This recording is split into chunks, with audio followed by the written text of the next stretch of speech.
nibyo rero twagiye duhura nabyo muri inzira ya Unity Club. Ndibuka nanone muri leta mu government ya mbere twagize guhera 1994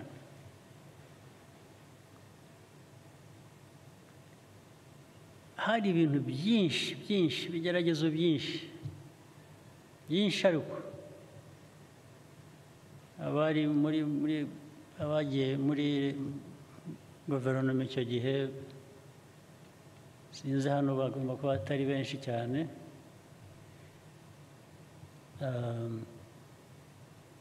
ariko barabizi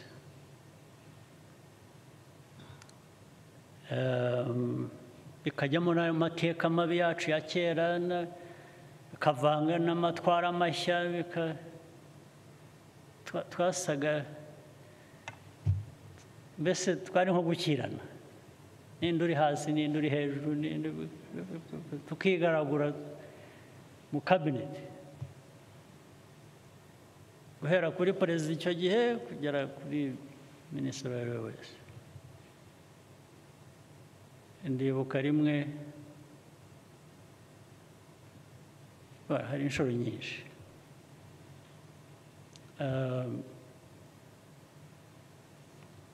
hari umuntu wigeze kuntera mu biro byanjye, umuhungu wa Rukeba muramuzi cyangwa muramwumva? Arantera mu ofisi yanjye baraza barambwira ngo umuhungu wa Rukeba wari perezida wa runari cyangwa se wari muri runari sinzi niba ari perezida cyangwa yari ugomba kumubona rwose ntimumuzane kandi nta ntambara nshaka na Rukeba nimumwihutishe mumuzane, intambara zo mfite zirahagije ntabwo nshaka kongeraho iya Rukeba. Baramuzana ajya hangera mu mateka arangije arambwira ati izi ngabo zawe uyobora atuzi ko ari izanjye? Ntabyo narinzi. Ati ni ingabo zanjye, noneho ajya mu mateka ya runara ajya mu shyamba. Ntabwo nari kujya mbabarire amateka ya runara, ntabwo nari nyazi, ntabwo. Ati aba bose akambwira abantu bamwe, akambwira base babo abana, ariko twebwe narizo ko turi Rwandese Patriotic Front. Iyi ikaba ari ame ikomoka, ati se Rwandese Patriotic Front ituruka he, ikomoka he? Mubwira amateka narinzi ya RPF. Ati abo bose uvuga nitwe. Ariko biba ibintu by'impaka ndende, ntese ntoke reka nemere ko ari ingabo zawe, tubigire turashaka iki? Ati ndashaka nyine ko runari igomba kubona umwanya wayo kubera ko mwakoresheje ingabo zayo, nko kuvuga ati nanjye ndashaka umwanya hano wicaye. Abisubiramo. Hari n'umugabo wankoreraga icyo gihe wajyaga akora translation yitwaga ni Semaragiti? Semaragiti. Naho ubwo ngo aza kundeba yabanje, kuko nakoreraga ahantu hari muri Nyarugenge ngira ngo.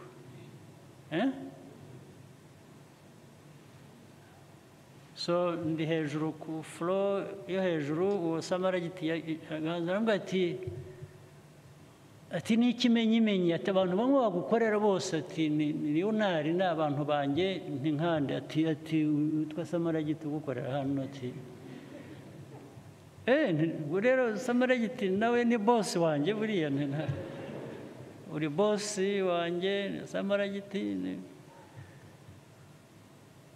Ariko ngeze aho ndamubwira nti reka nkorohereze, urashaka iki? Amaze kumbwira ibyo ngibyo ndamubwira nti rero yewe niteguye kuguha ingabo zawe ukazitwara aho ushaka. Ndamubwira nti banza uhere kuri Samaragiti umutware,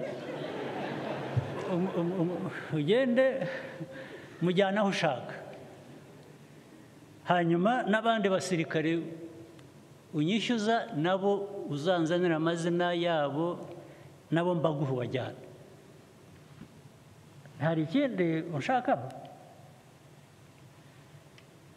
Ni nko kumbwira ati rega nawe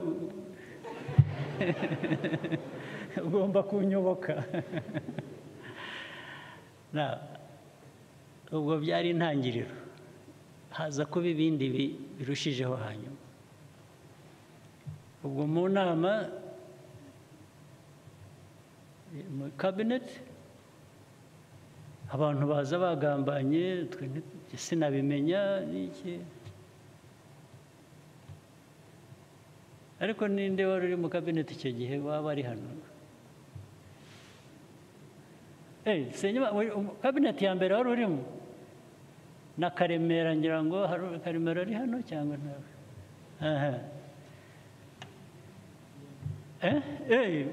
Nawe wari uri mu ya mbere? Ubwo barabyibuka, baraza kunyongereraho ibyo ntaza kwibuka cyangwa ibyo ndi buvuge ku buryo butari bwo. Hanyuma tugeze mu cabinet, naho abantu bagiye, hari conspiracy y'inama, abantu babanje kubishyira ku murongo ibyo biri bugende. Ubwo perezida yarabaga twicaye Bizimungu icyo gihe hagati, iruhande mwicaye iburyo, hakurikiyeho Twagiramungu, hirya hariho Kanyarengwe, then hakurikiyeho hirya Seti Sendashonga. Ndabibuka kuko bari bakurikiranye mu cabinet, harimo twaga Nkubito wabaye Minister wa Justice, ni Nkubito? Bityo ndabibuka ko bari bicaye bakurikiranye. Tugeze mu cabinet, haza item kuri agenda, ubundi twagezwagaho agenda turi buganire, haza kuza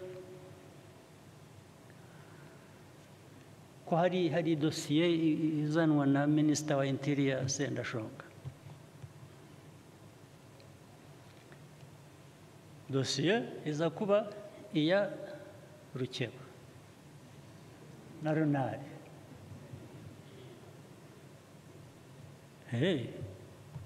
Ngenda bihorera kuko yari yangezeho, namubwiye ibyo namubwiye ndicecekera. Cabinet irashyuha,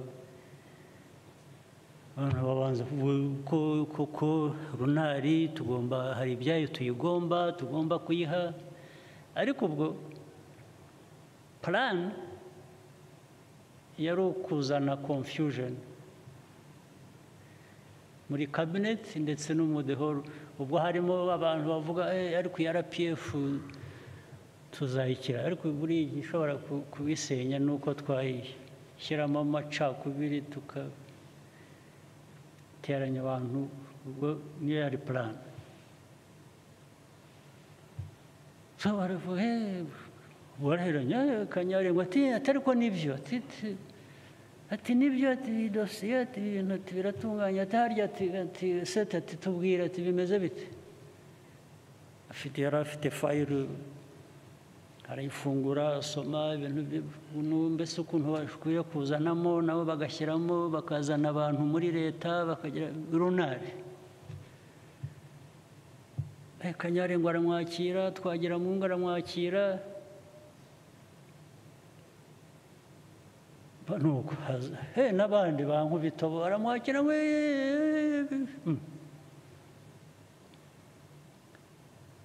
Hanyuma hari abahanyanyaje bagerageza kugira ibyo bavuga, barakubitwa kweri. Ngira ngo hari ibihozagara leta sinzi byavuze, baramwakira barakubita, batereka ceceka. Hakurikiraho Karemera barahonda. Sinzi abandi bagize vuba batari ko ibi bintu muzanye iki gihe batereka reka batibe. Ubwo Bizimungu arashecetse, perezida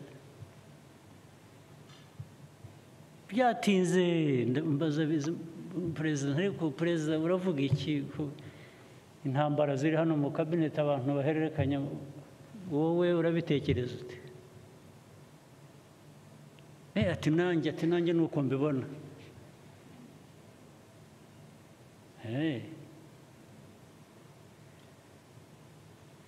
Ndeba mpera kuri Kanyarengwe, kandi ubwo yari umuyobozi mukuru wa RPF. Abaza ariko Kanyarengwe nawe, hanyuma se Twagiramungu we, ubu Twagiramungu na Kanyarengwe na Kayibanda nimwe mugiye kurwana intambara z'abatutsi na Ronari? Iyo cynicism murazana y'icyaha ngaha. Why don't you just shut up? Ni mwebwe mugiye kuzana ibi ngibi. Mbaza president dukiranurega, ntubu nawe se uremeranya naba? Asa n'ucisha make, ngira ngo abonye ndabona ariko Kanyari ni cynicism mu cabinet mwazanye. You're just being cynical, muri abantu ubu inzira turimo yo kuva muri aya mateka mabi no kugira ngo dutere mwadushubije inyuma imyaka yose na politike yayo. Ubu niho mwagiye, twicare tubatega amatwi dukurikize ibyo muriho mutubwira. Ntabwo kandi muri abayobozi, mwitwa ko muri abayobozi b'iki gihugu, abantu babatezaho amaso. Ubu inzira mudutwaramo niyi. Ubwo ariko bigeze aho ndababwira nti rero ubundi nta kibazo ngera cya to respect people. I respect myself, I respect people. Nabwo ariko ubu ngiye gukora ibintu bimwe bitasounding respectful. Kuko hari perezida yicaye hano, abandi abayobozi bakuru mwicaye hano, kabineti mwaho mwayigize ubusa, mwadusaye muri politiki. Nabwo yewe ntabwo nakwemera ko amaraso yamenetse y'abantu barwanye turahamba bishwe muri mateka mabi, ntituranabamenya. Abanyarwanda barashize, n'abarwanaga nabo abenshi babiguyemo. Twe turi aha ngaha twasagutse ku mahirwe, tugiye kwicara aha mujye aho mutobange igihugu, mutobange abantu, mutobange. Niba mushaka indi ntambara, you are going to fight it. You cannot do it. Ndababwira nisi, ndababwira kuko yewe nari vice president icyo gihe, nari umukuru w'ingabo, nari nkwiye no kuba nceceka mwumva ibyo perezida yemeje, byaba byo bitaba byo, ni perezida. Ariko icyo gihe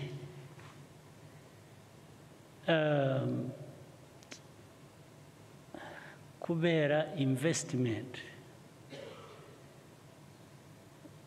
of flesh and blood, and I I cannot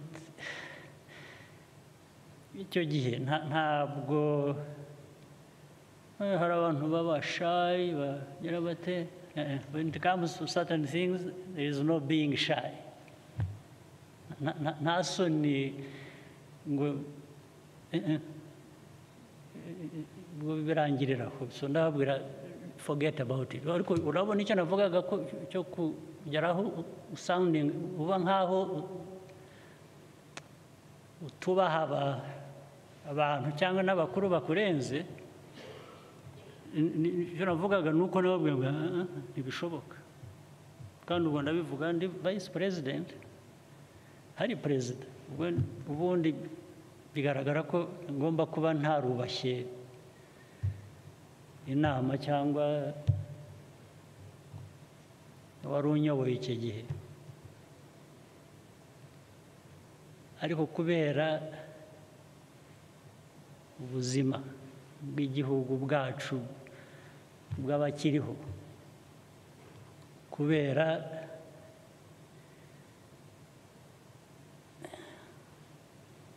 ikibi cyagombaga guhinduka, aho ngaho nta kundi byagombaga kugenda. Na nyuma yaho bindi byinshi nabwo niba bibuka, ubwo maze iminsi ndara amajoro ngenda igihugu cyose, nza kuva Karongi Kibuye muri 1996, 1995 ubwo twagiraga inama hariya muri ya nzu ya kera bayitaga iyihe,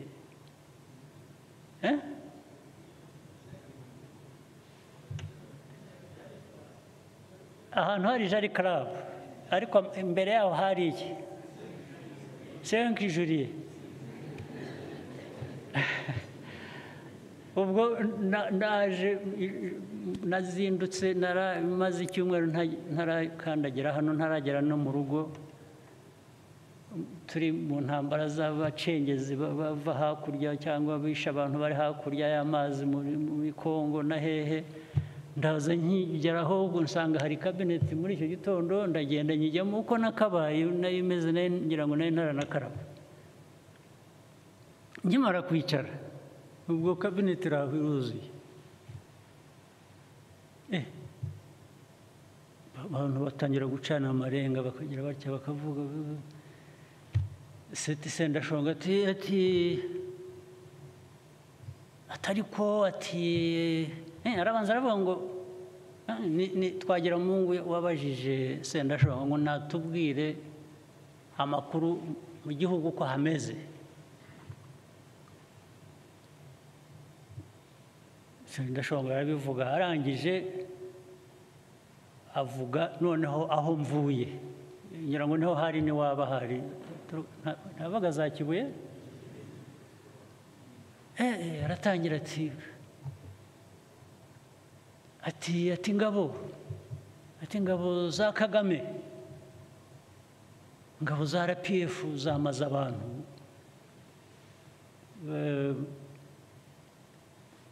za Kibuye. Kimbanze kugira ngo nabyumvise nabi, mbona n'abandi babigiyemo bari ndabaza sete uvuze ngo iki? Ati amakuru ati tubona ati abantu ati naho ubwo ndiyo hari nahuye n'abaturage mvuga discours, nza kuvuga n'abantu bari hakurya muri Kongo, babwira nti abahungiye muri Kongo hakurya mureba bamaze abantu, ntibazagira ubwo bagaruka tubabaze impamvu bisha abantu uko babisha. Ibizaba bidashobotse bamwe tuzabasangayo. Ngira ngo rero mvuze ibyo nicyo cyavuyemo ko twamaze abantu.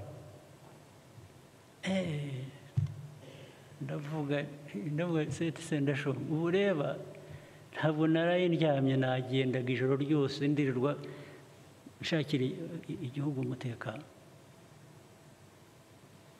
Ubu wampinduye umwicanyi, nijye mwicanyi. Mwavuze abicanyi, bugiye wampinduye umwicanyi. Murabyibuka Iyamuremye wari urimo?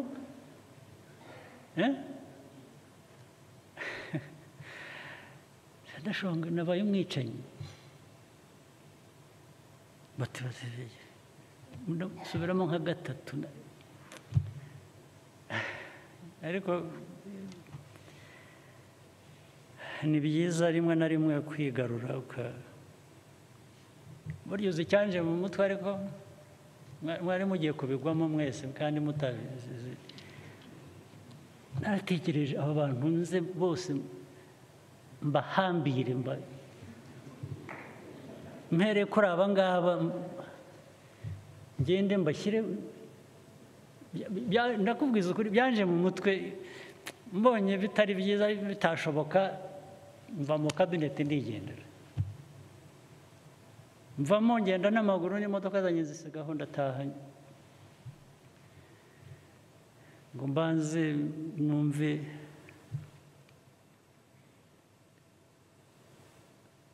Ariko ubwo bwose bagize ibyago, kuko nari navuye aho, nari maze iminsi nyine ngendeyo n'ivumbi n'iki, maze nari nambaye na uniform, nza mu kabineti imeze ngira ngo mbabwiye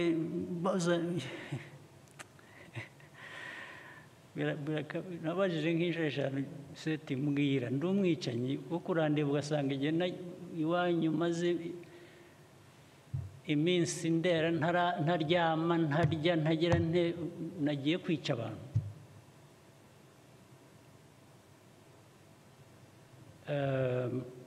Ubwo ni amateka. Ndagira ngo mbereke aho twagiye tuva, n'ukuntu abantu bashobora guhitamo buri gihe.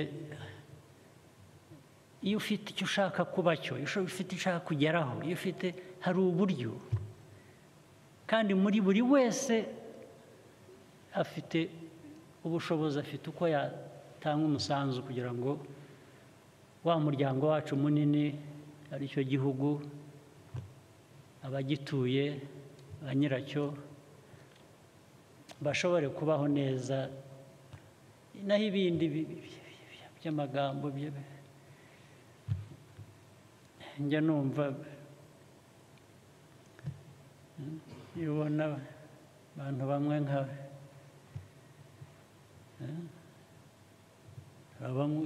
ariko ni byiza kureka aho tugeze.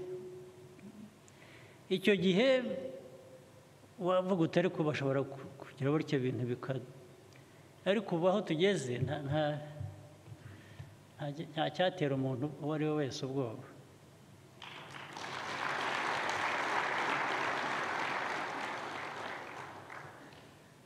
So bamwe kuri twe ubwoba bwashize kera tukiri abana.